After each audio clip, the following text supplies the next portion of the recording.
Hi friends, now we are going to discuss about the heat exchanger.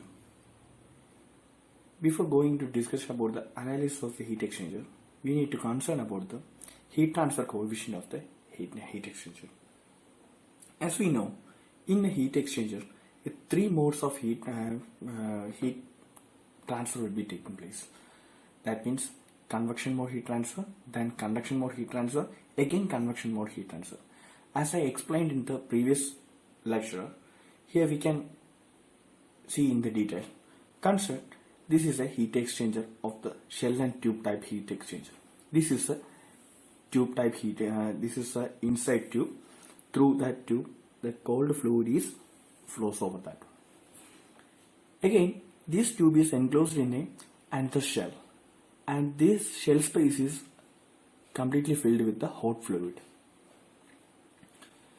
Now we are going to analyze about how the heat conduction is taking place in this heat exchanger. Now I am taking a small portion about this area. Okay, now I am extracting this area. Here you can able to see this is a tube portion. This is a tube hole having inner radius Ri and outer radius Ro. And in the outer surface of the tube, the hot fluid is flowing on. Hot fluid is flowing on, and at the inside of the tube, cold fluid is flowing. Here you can able to see the two fluids is there. This is cold fluid, this is hot fluid. From the hot fluid, the heat is transferred from the hot fluid to this metal body by the convection heat transfer process.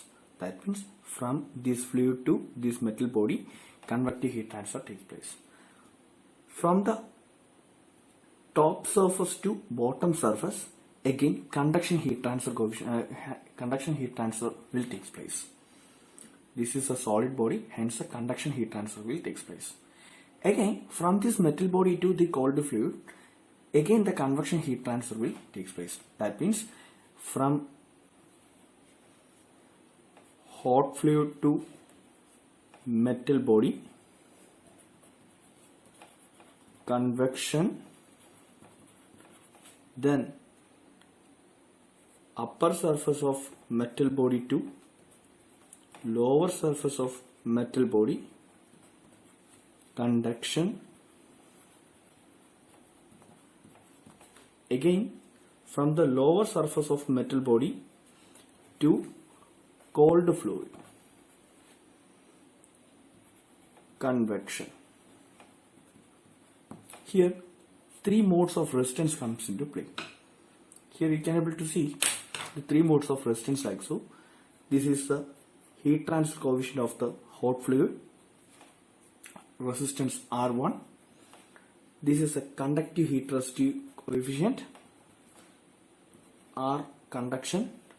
Again convective mode of heat resistance. This is R outer. This is R inner and this is R outer. That means the overall resistance R total will be equal to R convection at the outer surface, again R conduction, again R convection at the inside surface. Here you know that it is actually a cylindrical body. Hence we can use the cylindrical heat transfer coefficient or cylindrical resistance of the cylindrical bodies. From the data book we can able to see that the R total for the cylindrical body is equal to 1 by heat transfer coefficient at the inner surface and inner surface area plus logarithmic of R outer by R inner by 2 pi KL plus 1 by R H outer and area outer. As we know, Q is equal to delta T by R total as from the basic formula, or other ways we can able to say we can write it as Q is equal to UA delta T. Here we have to specify in the inner side and outer side, hence we can able to see the heat transfer will be equal to at the inner surface equal to U inner surface, area inner surface, and delta T at the inner surface will be equal to, and this same heat transfer will be same for the inner surface and outer surface. Hence, for the outer surface, Q heat transfer will be equal to U0 into A0 delta T. That means, hence we can able to write this resistance, that means heat transfer, overall heat transfer resistance as 1 by UA, that equal to 1 by U inner side, area inner side, which will be equal to 1 by U outer side, area outer side. That means R total. Again, in more specifically, 1 by UA will be equal to 1 by UIA, will equal to 1 by U outer area. From this equation we know that we can also able to write UIAI will be equal to U0 A0. Here, please note that UI not equal to UO. Okay. Here the product of U inner surface and area inner surface will be equal to the product of U outer into area outer. That is the overall heat transfer coefficient case for the heat exchanger. Another one important factor in the heat exchange is the fouling factor. What is the fouling factor? Actually, fouling factor is actually accumulation of deposits in the heat exchanger. Best example is during the continuous flow of fluid over the surface of the tube, make some deposit in the inner surface of the shell as well as the outer surface of the tube. Outer surface and inner surface of the tube. It will make additional resistance to the heat transfer.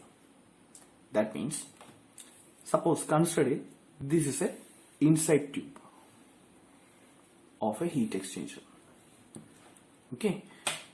As the times goes on, the continuous flow of the fluid will happen inside this pipe. During the continuous flowing of the fluid, a layered thick deposits of some impurities will be adhered on the surface of this inside wall of the tube. Similarly, the hot fluid also flowing through the outside surface of the pipe. The same condition will happen in the outside surface too. That means here also some layered deposit will be happens in the outside surface of the pipe. It will increase the resistivity of the heat transfer. Again, it is this impurity makes the additional resistance. If the resistance goes on increasing, the heat transfer rate will comes into decreases or lowers down. Hence, the fouling factor is very important consideration while designing the heat exchanger. As we discussed, the fouling factor RF. It is actually a measure of thermal resistance introduced above fouling. The most common type of fouling is the precipitation of the solid deposits in the fluid on the heat transfer surface due to the hardness of the water or impurities present in the water, due to the phosphates and sodium silicates present in the water if it is not treated. Even though there are different types of the fouling factors comes to effect. The first one is the biological fouling factor and the second one is the chemical fouling factor. The biological fouling factor is due to the presence of algae in the flowing water. Algae in flowing water. Okay. This is, we call it as a biological fouling factor. The next one is a chemical fouling factor. The chemical fouling factor may be of the different types due to the hardness presence in the water, hardness of water, then due to corrosion on the surface. Actually, the corrosion is a chemical process. Okay. If the corrosion happens inside this surface, there also the heat transfer resistance will also increases. It also affects the heat transfer rate too. Hence, these two types of the fouling factors is very important concern when designing a heat exchanger. Now we are going to see about a diagram of how the chemical fouling affects inside the tube of a heat exchanger. Now, this diagram shows some precipitates present in the inside the tube of a superheater heat exchanger. If this type of precipitate is present inside the heat exchanger, it also decreases the heat transfer rate. Hence, we need to consider more about this type of precipitations to avoid this precipitating hardening substance inside the tubes during the fluid flow. Actually, in all the heat exchanger workings, we are using the the chemically treated fluids for the heat exchanging process. Otherwise, this type of the precipitations or the fouling factor will regularly happen. To maintain that heat exchanger, it is very costly too.